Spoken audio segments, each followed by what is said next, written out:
Oh, this is not the glamorous part of the job. Okay, hold! Yeah, this is the one!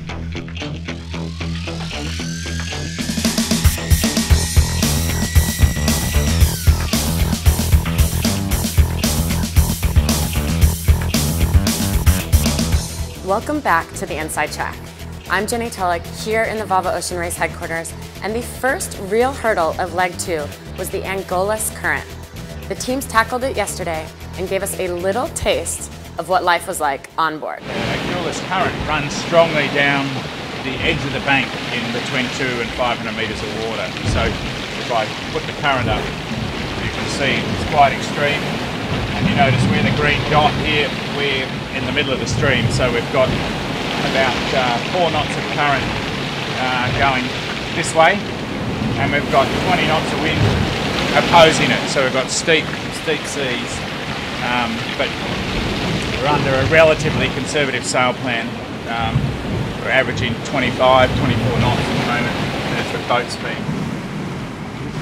Agulhas current's one of the treacherous bits of the races, so we've had about 5 knots of current, wind against tide, so quite bouncy, but a lot better than the last 2 times I came through here.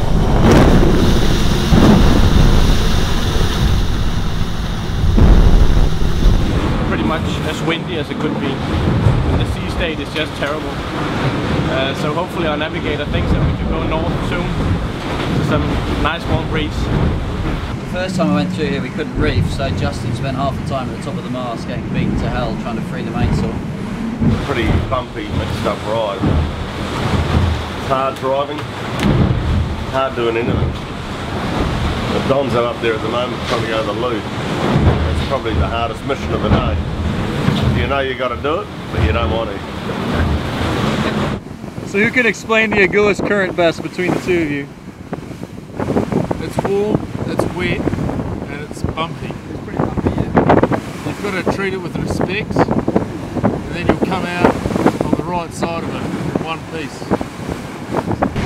The good news is we're pretty much through it. The current's down to 3 knots, and wind should drop as well.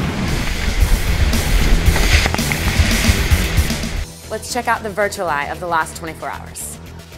The teams have been straight lining southeast, first fighting their way through the Agulhas current. Then, as the breeze lifted, a variety of modes were used as they decided between reefs and front sail combinations in the 20 knots downwind. Team SCA got the biggest right shift first, allowing them to drop furthest south this morning. Because of the great footage we got earlier up the rig on SCA, we called Stacey Jackson. Hello, Jenny with a G. Aw, Stace, great to catch up with you. We got some amazing footage of you going up the rig. Oh my gosh, I felt really bad. I cut Karina off just after I got down. I was about to have a moment and I didn't really need it recorded. It wasn't an enjoyable trip yesterday. It was quite bumpy, but it was sort of like the last chance to do it before it got worse. It's hard to describe it to compare to something on shore. It'd be a little bit like a roller coaster ride where you just hang on with your hands rather than sitting in a seat, maybe. Some sort of pirouette around the mast at times. But there's nothing really that holds you to the mast. So, you know, I use some short strops on my own harness, but otherwise you sort of adopt the koala bear technique quite a bit when you need to work with your hands. So you kind of wrap your legs around the mast where you can.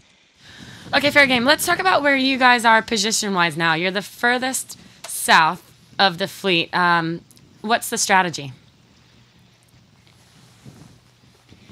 So at this stage, we think we have about another day on starboard jibe. So we'll continue sort of just south of east, and then we're looking for a chance to jibe in a northerly direction to approach.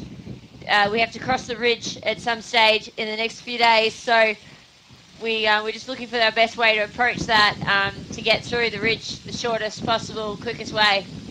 Since we spoke with Stacey, Team SCA has now hedged their bets a little, heading back up north and joining the group. Team Medica surprised everyone overnight by having enough breeze north to keep the lead, but the chasing fleet is very tight. Now, the crucial call in the next 24 hours will be the decision to jibe north. As Ian Walker told us, quote, "The real question is whether the fleet will all stay together or will someone dare to be different so early in this leg?"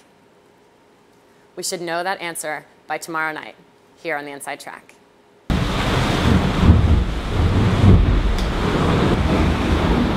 That's the name of the game. If it was easy and really fun all the time, everyone would be doing it.